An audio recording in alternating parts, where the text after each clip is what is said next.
Hey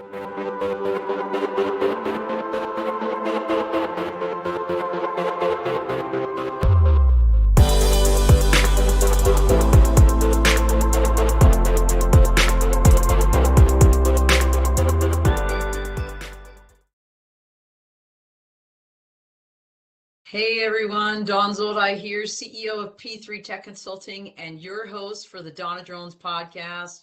We are continuing a month dedicated to New Year, New Tech, sponsored by L-Site and Speedbird Aero.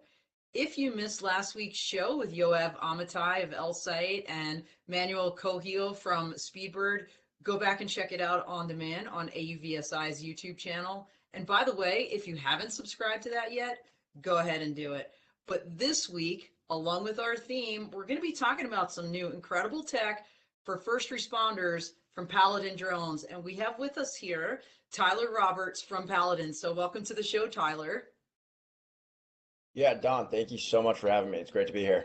Yeah, absolutely. And so much to talk about. By the way, everybody, Tyler was on our Clubhouse last week.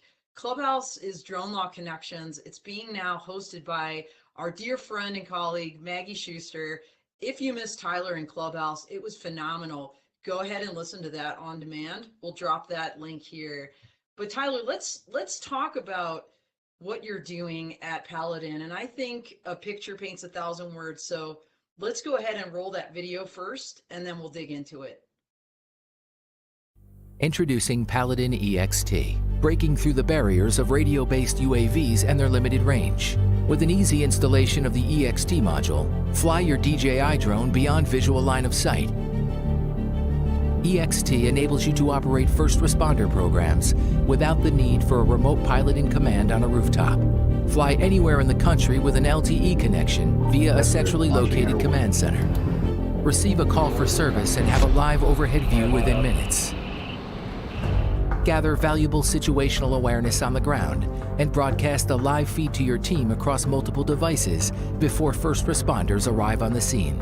It is a game changer. DFR is the future. As drone first responders, it lets you respond to calls where seconds count. We're also excited to extend the autonomous controls and unlimited range of the EXT to other industries and unlock new possibilities in 3D mapping, inspections, and agriculture. Paladin EXT. Limitless range, unlimited possibilities.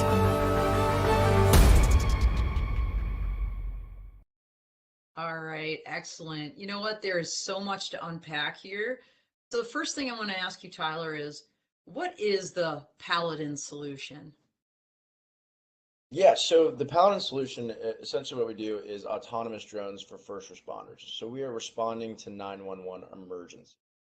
How do we do that? So it's obviously a combination of drones, right? What hardware are they flying? And then our software solution, which allows them to teleoperate drones and actually send them to emergency response calls autonomously from a remote location. So the full solution is completely centered around LTE. So LTE in drones is a sort of a new concept. Instead of being connected to the remote controller, it's actually connected to the cellular network around the drone, which gives it a ton of benefits that I'm sure we're going to dive into throughout this. We absolutely are. And you kind of alluded to it here, but who are the actual stakeholders that you work with? Yeah, so our technology works with a lot of different industries. We specialize in and pretty much exclusively work with public safety. So that's police departments, fire departments, anyone responding to 911 emergencies. We've talked to hundreds of police officers and firefighters. We know, or at least we think we know the needs and the problems that we're trying to solve. And we think that our solution's been catered to do exactly that. All right. And you've got a number of different pieces and parts to this Paladin solution. So tell us just a real quick overview of the services and products that you offer. Yeah, so starting with the drones, again, everything is centered around LTE, which is cellular connection. So we have our drone, the Nighthawk, which is an LTE-based drone, 55-minute battery life, 10x optical, 640p thermal camera. The newest product we just came out with takes what's really good about our drone that we make and puts it onto the most common drone in public safety, which is the DJI aircraft. And so that module makes the M300, Matrice 300, and the M30 LTE based. So that's the hardware part. And how does that connect into our software? So then our software is then able to remotely control these drones and autonomously send them to the 911 calls. So we have an online platform, click a button, drone takes off, and I mean, I could do it right now on my phone. I could launch a drone. I'm in New York City, in San Diego from my phone. So being able to operate that from, in a real world setting, the other side of the city and getting eyes on in 30 seconds. That's really what our solution does. Well, that's huge, Tyler. I mean, we're going to talk a lot more about this LTE aspect, but so many DFR drone as first responder solutions require people to be up on a roof. I mean, we had Tawny Smith from Flying Lion, and she has her own company as well, but she does some work for Flying Lion and talked all about that. And I think it was like last August, if I recall correctly. And I was thinking to myself, oh my gosh, like just being up on a roof, are you kidding me? So let's hold on that. And we're going to obviously expand on that. And by the way, everybody out there, we are live. So I know you're out there. Make sure to engage in the chat, say hello, ask Tyler your questions, because he's the guy you want to ask the questions to about how this all works. So let's focus first on your Nighthawk. So this was like the drone that you guys actually created, one of the first products that you made and put out. So tell us about that Nighthawk. Yeah, so we quickly realized that the largest blocker for DFR specifically to work was going to be the range issues. And the problems that we're trying to solve are officer safety, of course, but then also the fact that a lot of police departments are understaffed. And so LTE really enables us to solve both of those solutions, and Nighthawk was the first iteration of that. So our founder, he was 19, I think, when he actually made this, when he made the Nighthawk. Wow. I don't know what you were doing when you were 19. I was not making. I was definitely not designing drones. I was, right. Yeah, definitely in college, doing stupid things probably.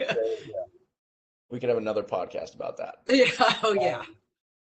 And so the Nighthawk, it's a 55-minute battery life.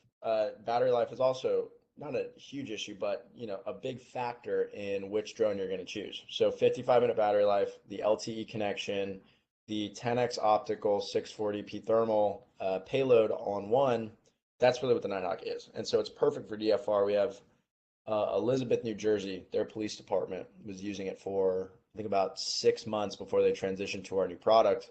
And because of that battery life, they were able to respond to like 2 or 3 calls per flight and just bounce around the city, either clearing calls or assisting officers. So the Nighthawk was a very good first step in the right direction for LTE. Well, and I don't know that you mentioned this, Tyler, but doesn't it have like a 3-mile radius? Yes, so that is more of an FAA guideline. Get rid of regulations. Say you have a limitless battery life, the LTE connection, as long as it's connected to the cellular network, can keep flying, right? So battery life's unlimited, no regulations. You can just keep on going until there's no LTE signal around you. So the FAA limits isn't the right word. I feel like they give us, because it's actually, it covers a lot of ground, gives us Right. 3-mile radius to fly beyond visual line of sight. Now we have an image up here, Tyler. I want to talk about this and pivot for a second, just a little bit, to talk about the difference between LTE coverage and traditional radio-based coverage. So can you explain what we're seeing in this graphic? Yeah, so this graphic really shows it all, why we're pursuing LTE and why LTE is really the future of beyond visual line of sight flying in an urban setting. So on the left side of that image, you're going to see Odessa, Texas. Odessa, Texas, their fire rescue and police department are doing a joint operation for drone as a first responder. They're actually transitioning to our new product next week. On the left side, you have radio-based coverage. So we like to say, some agencies, if you're using an M300, you can get, 2.5 miles on a good day. Elizabeth, New Jersey, for example, gets a 1/2 mile with their radio-based communication. And the reason for that is, right, you're flying a drone, you have the controller in your hand, and you're flying the drone. As soon as the drone gets too far away, as soon as there's an obstruction in the middle of the remote controller and the drone, you're going to lose connection. The drone's going to come back. So with LTE, that doesn't happen. So we like to say on average, you could get maybe 1.5 miles with a radio-based drone. So those circles there are 1.5 mile radius around either a police department or a fire station in Odessa, Texas. That epicenter is a real address. So you're flying a radio-based drone. It will take 10 radio-based drones to cover a 56 square mile ops area.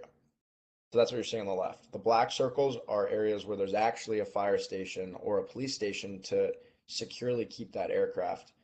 The red circles are areas they would like to cover but can't because they have nowhere to put them. Okay. Flip to the right side. So this is the LTE-based coverage. That's a 3 mile radius, which again, we can consistently hit with LTE provided there's a cellular connection. This is an urban environment. There is a cellular connection throughout their city. So it only takes 3 drones to geographically cover their entire city. So imagine buying 3 M300s, which is about $75,000 with the H20T versus buying 10. So there's huge cost savings just by using LTE in that regard. Same thing for software license. But there's another big, massive benefit, and that is the fact that we don't need RPICs on the roof. Don, do you want me to get into that right now? Yeah, let's do that. And we take that image down, and you know, we don't have an image of a first responder on the roof. I have an image in my head from that conversation with Tani, and I remember her saying that, you know, they have to build kind of makeshift coverings up there, you know, to shield them from the elements. You know, and I think I recall her talking, well, she's in California, and so sometimes the heat, and God forbid now, like the ridiculous amount of rain they're getting. You know, so tell us about the benefits of LTE and why you no longer need a RPIC on the roof. Yeah. So, and just for context, all day long, what I do is set up and design DFR programs, launch locations, FAA regulations. What kind of altitudes do we want to get within those grid squares? Should we get them raised? All the way through training and onboarding and actually seeing the program come to fruition, and then 6 months, a year later, it's actually working. So when you're designing a DFR program, you need to think about scalability. And with radio-based solutions, that map that we were just showing, at the epicenter of every single one of those 1.5 mile radius with the radio-based drone, you need an RPIC, remote pilot and command, on the rooftop, holding that remote controller. This isn't so much an FAA issue as it is a technology issue. So when I'm submitting a Conops with my mitigations, the 2 mitigations I put in there are VOs are sufficiently covering the city to be able to see 2 miles around the drone at any given time. And I'm going to And interrupt you for 1 second because I'm an acronym, you know, I'm like very sensitive. So ConOps, for those that don't know, are concepts of operations, and a VO is a visual observer. Now, most of our viewers probably know that, but for those that don't, I want to make sure everybody's on the same page. So when you submit this ConOps or concept of operations to the FAA, the one thing you said was visual observers need to be where? So you need to have sufficient visual observers to be able to see a 2 mile radius around the drone. You need to be able to Gotcha. see that airspace. And then you need to have constant communication with the RPIC or the person who's actually flying that drone. So why is this a technology issue? Radio-based communication, again, the reason they're up on the roof and they're holding that remote controller is because they're trying to maximize the range that they can get between that C2 link, the radio-based C2 link. Command and control. LTE, yes, command and control. Command and control. I'm going to stay on you, Tyler. Okay. With the LTE, the command and control link, C2, is LTE. So it is not connection from controller to drone. It is drone to the cellular network around it. So you can launch from ground level. You don't need somebody up there holding the remote controller trying to maximize the range. That's not what the C2 link is. So we don't need that person on the rooftop. We've effectively eliminated that necessity. So why is this important when you're actually scaling a DFR program? If you have one launch location with a radio-based drone, you're covering a 1.5 mile radius, and you have to staff somebody on the roof. Say you're just doing that for one shift during maybe your busy hours. Okay, that's one officer. Hopefully you're in a very large call volume area or a hotspot within your city so that you can actually get the ROI on having that officer or that person up there sitting there and holding the controller. But when you want to go into a 24/7 model, right? Say you want the drone available at night. You're in a 3-shift model. That means you need 3 people to cover that 1.5 mile radius. This is supposed to be a force multiplier, but when you're burning 3 people on one launch location just for 24/7 coverage, to me, that is not a force multiplier. To me, 3 people out in the field is far more effective than having a drone, having them stand on the roof and having a drone effectively clearing calls. Now it's a 3-to-1 ratio. So for LTE, you're covering a 3-mile radius. With radio base, you're covering 1.5 miles. So it's a 3-to-1 ratio on coverage. So the effects are now cascading. If you want to cover the same amount of area as an LTE drone with radio based, what's going to happen is you need 3 launch locations and 3 people per launch location. That's 9 people to cover the same amount of area. There's no way there's an ROI on that with radio-based communication. Wow. So ROI, everybody, return on investment. So, hey, Tyler, I got to tell you, we got folks jumping in the chat already. Tony Parker is saying, my first thought was woohoo. And Shannon Knutson is saying super cool. So you're gaining some fans out there already, Tyler, people that might not have known what Paladin was doing. And, when you think about resources and ROI, people are really your most expensive asset. I mean, let's call it, drone is one thing, paying for the hardware, paying for the software, as you mentioned, but paying for people and having 3 people in one shift, having to sit on a roof for hours on end, waiting for a 911 to call in and then to launch that drone and have a radio in their hand, radio controller in their hand. I mean, this is a significant say. I love the word you used, cascading. I think that really is a great way to describe the ROI and the effects of your solution for these departments, because let's face it, I mean, and I'm sure you know this because you're out in the field talking to these folks all the time. I mean, resources are constrained with first responders. They don't have, grant money or other money falling out of the sky necessarily. And so they have to be super efficient. And I think this is a really super efficient way to amplify what they're doing. So let's talk about this DFR concept for a second, because people may not appreciate what these departments are actually doing from kind of a use case standpoint. When we talk about DFR, the 911 call comes in, and what are they doing with that drone, and why is it helpful? Why does it amplify their resources if they're doing this right? Yeah, and apologies if I mute. I'm in New York City and it is so loud just through this window. There are so many cars driving You are by. good to go. Yeah. So yes, what is DFR? I think we should talk again about the issues that we're trying to solve. Okay, officer safety, one of them, or firefighter safety. Officer safety.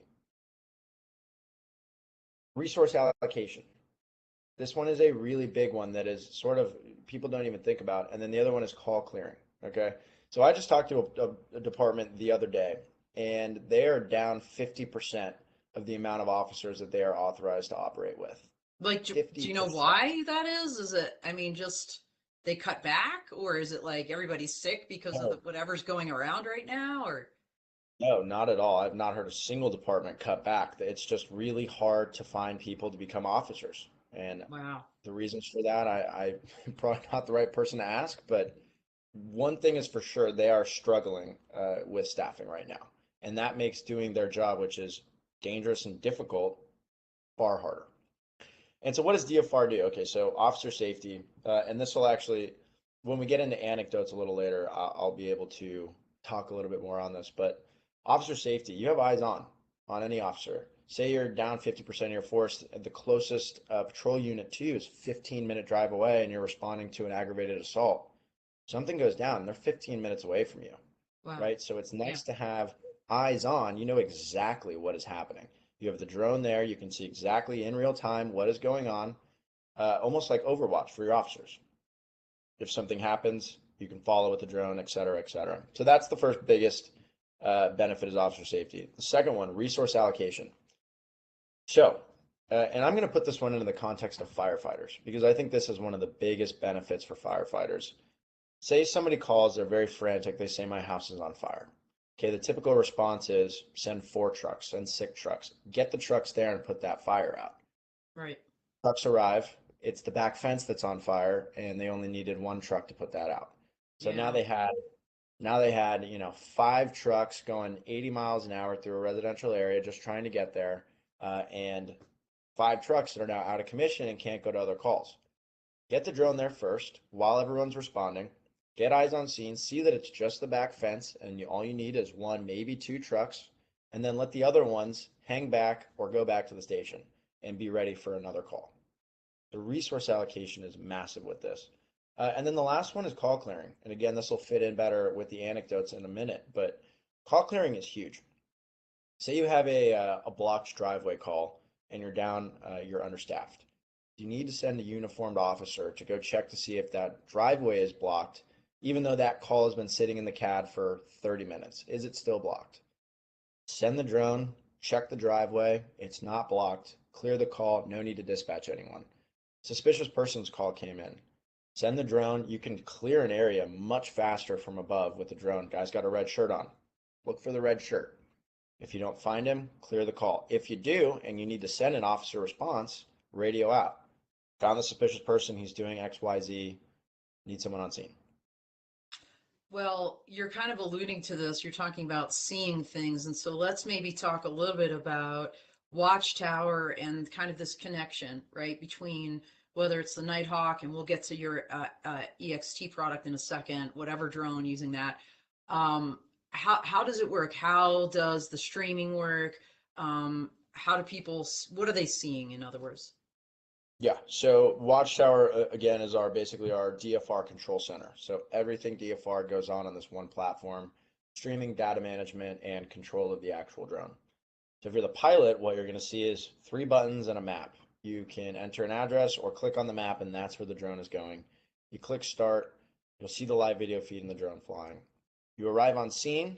There's a variety of ways to control the drone just based on your preference. My favorite is keyboard controls, right? So almost like a video game. AWSD, Q and E rotates the drone. You can flip through your cameras with T, zoom in, zoom out. Very intuitive, very simple, especially, it's important for these high stakes situations when the adrenaline gets flowing. Right. Streaming. You can send a streaming link to anybody that you want. And there's a variety of ways you can create user permissions, security, just based on your department's preference, but send that streaming link out. And there's really 2 ways to communicate. It's you either quarterback the call, so you're a dedicated unit that will tell units basically how to respond based on what you're seeing, or you can stream that feed out to them and they can assess for themselves. All right, very good. You mentioned security, so I'm just going to ask, how do you ensure the security of that stream so looky-loos don't get access to it to either see what's happening or even to mess with the drone? Yeah, so we have a number of layers of encryptions and security. The way that they're called user permissions are set up is you have super admin who's in charge, pilots, so they're the ones who are allowed to control the physical drone and have access to that dashboard. And then you have spectators. Spectators do not have access to the flight controls, of course, because we don't, want anyone messing with the flight. They just have the view only link. 2 ways to do it. Either you can add everybody that you would like to be able to see that link as a user, just as a spectator. It's very simple to do. You can also create what's called a temporary link. And so you create that link, you set a time limit to it, and then you can send that out to anybody that you need. So if there's a massive incident and you want even the public to view it for whatever reason, or it's a interagency effort, right? Firefighters, police officers, you want everyone to see it, then you can create that temporary link and send it out to anybody. Awesome. I'm smiling right now, Tyler, because Brandon Vaccaro, our buddy, just said, "Hey, go Tyler." So, hey, Brandon, good to see you out there. Brandon is a regular on our clubhouse, so awesome, and very involved in public safety out there in California. So let's talk about let's get real. Let's talk about a real world example. I know you mentioned the Elizabeth, New Jersey folks out there. I don't know if that's the one you want to use, but let's kind of bring this to life by giving folks a real world example of how this has worked and how successful it has been. Yeah, absolutely. I actually have a few stories queued up for you, Don, and most of them actually align with what I've been saying, are the benefits of drone as a first responder. I will tell the very first success story that we saw, which was an immediate benefit from this program in Elizabeth, New Jersey. On the second day of deployments, they got a call of lewdness. So there was lewdness happening outside of a school as kids were leaving the school around 3 o'clock, which is just terrible. Yeah. Drone arrives on scene. The typical response on that, without a drone, what are you supposed to do? You lights and sirens, you pull up and you stop him. All he has to do is stop what he's doing, and more likely than not, nothing is going to happen. What we were able to do, we got the drone on scene. We got a live video of what he was doing. We circled Yikes. around. That would Yeah. not have been fun to watch, by the way. I was a Yeah. prosecutor for the Air Force, and there are like images emblazoned in my memory that I will never ever unsee. And that's one that I wouldn't want to see. But for evidence purposes, it's crucial. Crucial. I don't want to see it either. Yep. So circled around, got the license plate. Clear as day, we know exactly what the license plate number is. Description of the car. Officers were responding, but they hadn't arrived on scene yet. Car starts to pull away. Drone follows the car and directs officers to a great place to arrest him. Officers pull him over. We provide overwatch while the arrest is happening. Everyone's safe. Arrest, evidence. It was a very, very good situation. We put away a person who you shouldn't be doing that. Well, So I'm telling you, just from a prosecutor's perspective, that's a dream for me to be able to have a video that I could show a judge or a jury, that not only shows the act during commission, but then the context of the car, the actual license plate. And I imagine, because I know we always get incidental collection when we do things, right? Just the surrounding area of the school. There's probably kids walking by. Like, I mean, you can't get better than that. And that was like on day 2 of them using that. That's amazing. So day you've got some others teed up, you said. Yeah, and it was actually a mother of a child who called that 911 call in. This person had been doing it for like a month, and we Good finally caught him. Lord. Yeah, terrible. So that was a awesome success very early on in that program.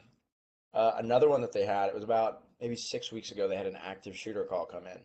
Active shooter call comes in, immediate drone response. That's what it's for, rapid response, get there on scene.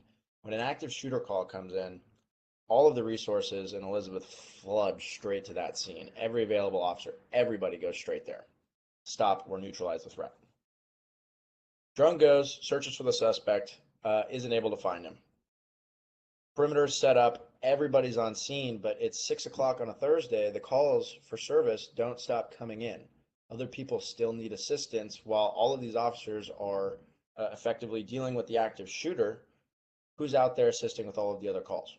Right. So they actually used the drone to not necessarily clear the calls, well, they did clear calls, but to respond to priority 2, priority 3 calls to see if there was a response needed, right? So if I can't remember any specifics of calls came in, but they would send the drone, either clear it or assign an officer to go and handle the call. So that's a really good example of a rapid response to a serious threat, and then pulling back and actually being more of a call clearing and resource allocation asset.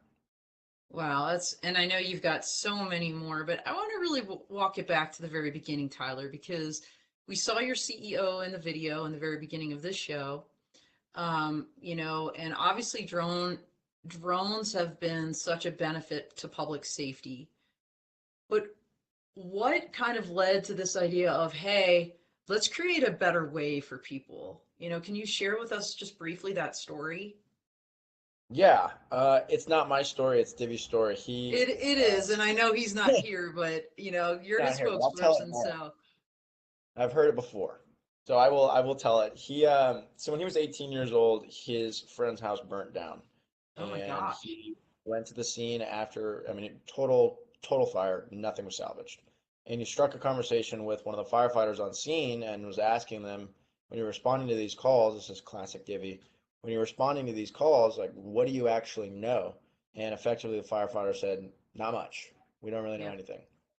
And so that's where the idea came from, to be able to get a drone on scene before they do, so that they can at least know what's going on.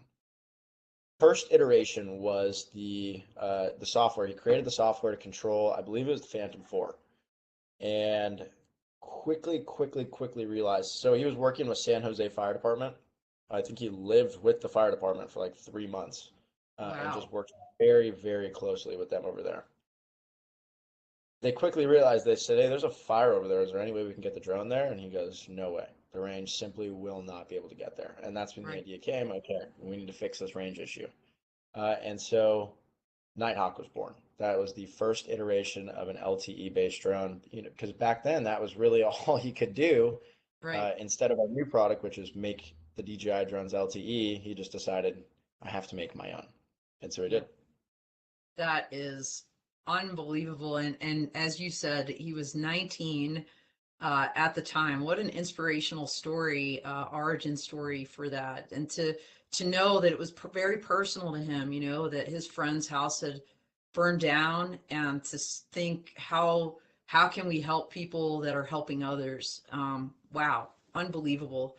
By the way, Wayne Bailey is out there saying, great tool for public safety. Thank you, Wayne. He's also a huge fan, so love that. So we've mentioned it a couple times, and I know everybody's waiting with bated breath here. Tell us about what's new, your LTE EXT module. Tell us all about that one, Tyler. A lot of acronyms on that one. It So is. It's so the EXT module, EXT, essentially, and I think I said it earlier, what's really good about Nighthawk is the LTE connection. So we took what was really, really good about that, and it's an American-made drone, much more expensive than the classic DJI drones. 10x optical payload versus an H20T, you do the math. So we took what's really, really good about our product, and we put it on the most common and the most owned drone in public safety, which is DJI. Why did we pick the M300 and the M30? Battery life and weather rating. So the M300, this is, we need to be able to deploy this 365, 24/7. And obviously, if there's a blizzard going on, you can't deploy it. But for the most part, those drones are able to handle wind conditions, heat, rain, cold. They're probably the most versatile out there of the DJI suite. And so that's really why we picked them. And it's going very well. The startup cost, again, cost and budget are a huge factor in public safety. And so the fact that they don't have to buy a new aircraft after just having asked admin or command for money the year before to buy DJI drones. So now they can use the equipment they already have, the equipment they know how to fly, the equipment they trust, and enable it with LTE to fly beyond visual line of sight. Well, and so we just had the picture up there. Can you explain a little bit about the EXT? In other words, like, how much does it weigh, right? I know weight is often an issue for not only range, right? But yeah, so how much does it weigh? Like, what are some of the specs of the EXT? Yeah, so version 1, which is what we launched with October 6th of last year, that was 1 kilogram in weight. So that is what you saw in the actual video, the one that was very thick and looked like it had a little fan on the top, which was the heatsink. That was version 1. And we That's quickly less than a realized, pound. I'm doing the conversion in my brain, and it's not. I don't do public math. So pounds, like how, or ounces, like how? we can look it up. I have no idea. All right, you keep talking. I'm gonna look it up. All right, you So do. it's 1 kilogram. 2.2 pounds. Okay, gotcha. 2.2 pounds. Wow, All that's right. actually way heavier than I thought. Anyways, that was way too heavy, especially for an M30. The 300 could bear it, the M30 cannot. So we cut it about 60% of the weight. I believe it's around 400 grams right now. So that's the Wow. smaller module that you just saw. Yeah, Yeah. which breaks some things. It definitely breaks some things when you cut that much weight out of it. But we cut down a lot of weight, which gives a lot of benefits. Battery life is a big one. Versatility, as we expand into more drones, it's going to be a lot easier to implement that module. The module itself, the way you plug it in, so it just plugs in simply to the PSDK port, and then screw four little screws into the top of the 30 or the 300, and you're good to go. It's really that easy. That is unbelievable. Now, you had mentioned this, Tyler, but I want to dig a little deeper. Oh, wait a minute. We have a question that is a great question from Shannon. What's the max flight time with that module, with the EXT module on there? So if you're using the H20T, it'll shave off maybe a minute or two more than what you get with your H20T. So I've heard anything from 28 to 40 minutes with the H20T. I usually see around 32. So it's still in and around that number.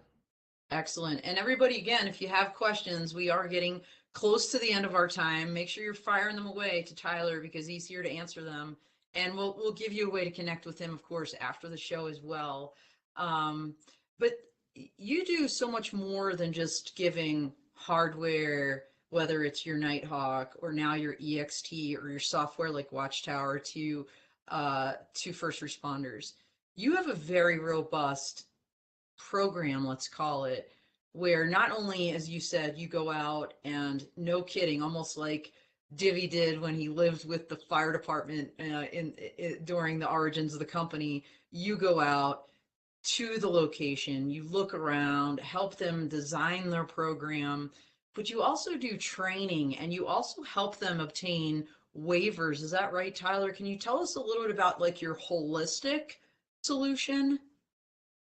Yeah, so we set the entire program up, and the reason for that is we've done it so many times, and we know what we're doing, especially on the FAA side and getting those waivers.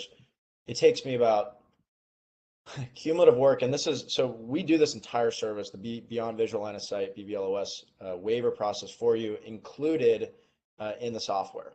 So if you get the software, we get you the waiver, and that's because it literally takes about 25 minutes. Say what you will about the FAA.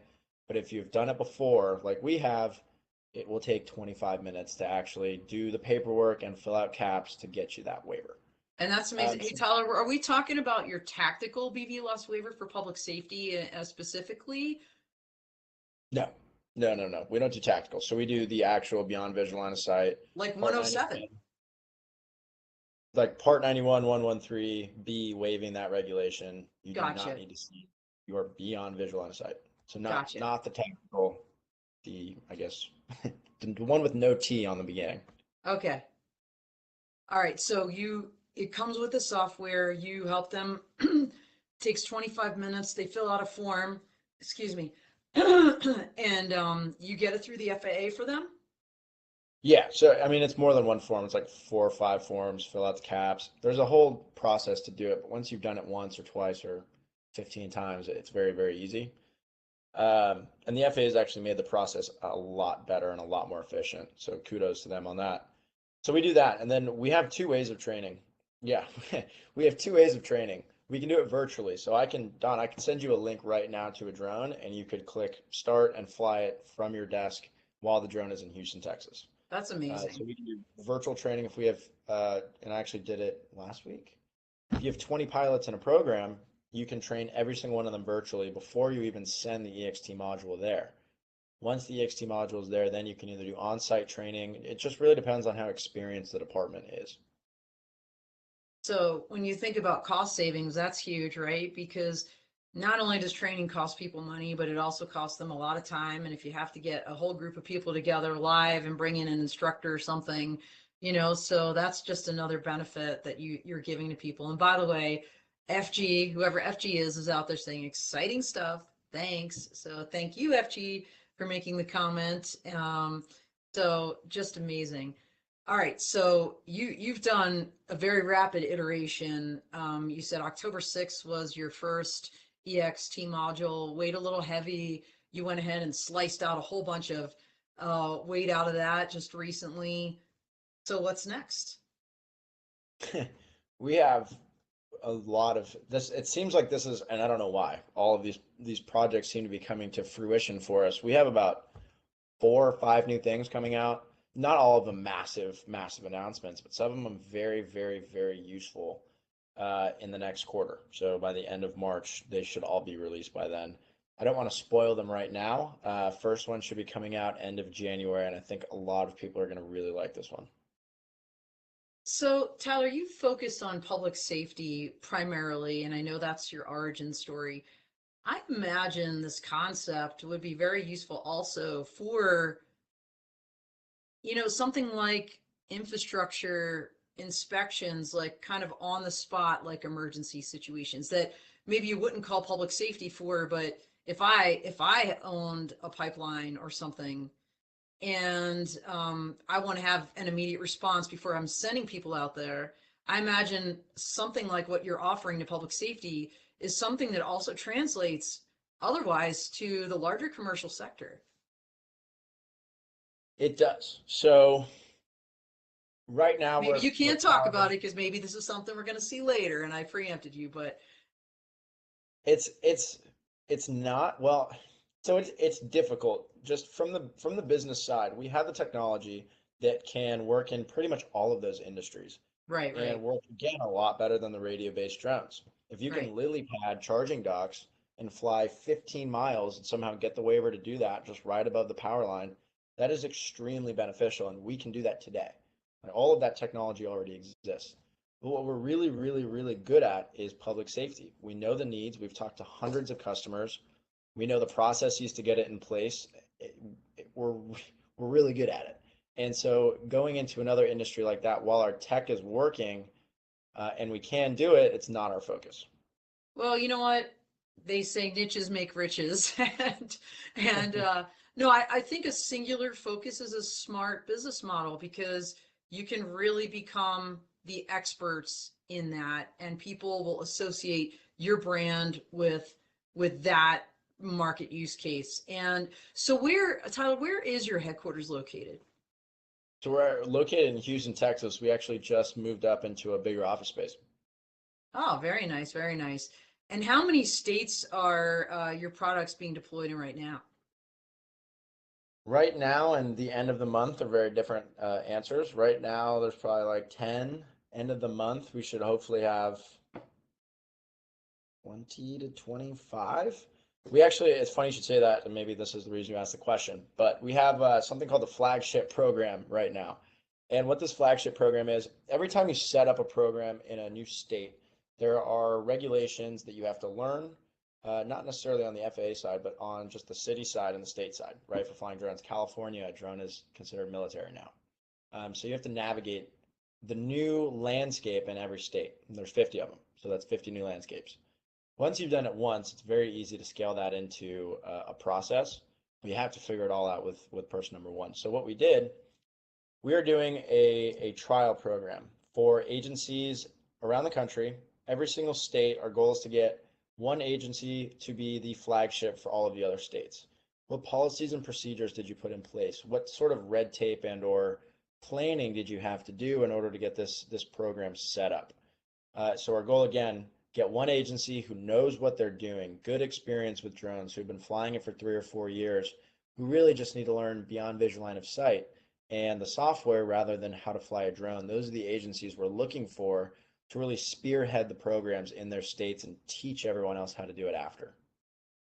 You know, that's really brilliant to kind of almost create a mini center of excellence and almost like a train the trainer scenario with someone that's already been doing it in that state. I mean, that's a brilliant model. I've never really thought about that. So how do people apply to become, or how do first responders apply to become a member of your flagship cadre, if you will? So you can shoot me an email, request a demo through our website, either through the standard one or through the Flagship Program request demo section. One thing I will say, so it's a 6-week trial, but it can be extended if you do choose to continue the program. And the point of the 6 weeks is after we've gone through all of the planning and learned about how we implement this, does it actually work for your city, right? Is it actually clearing the amount of calls? Is it helping and giving you the benefits that you need? And then the element that we're very excited about, but generous because it takes 25 minutes to do, is we're getting these departments a beyond visual line of sight waiver for free. A lot of companies will charge $5,000, $10,000, 15 just for a beyond visual line of sight waiver. If you participate in this flagship program, no strings attached, we will get you a beyond visual line of sight waiver because we want you to use it the way it's supposed to be used. We all heard it here, so you're gonna need to be talking to Tyler about becoming part of this. That's incredible.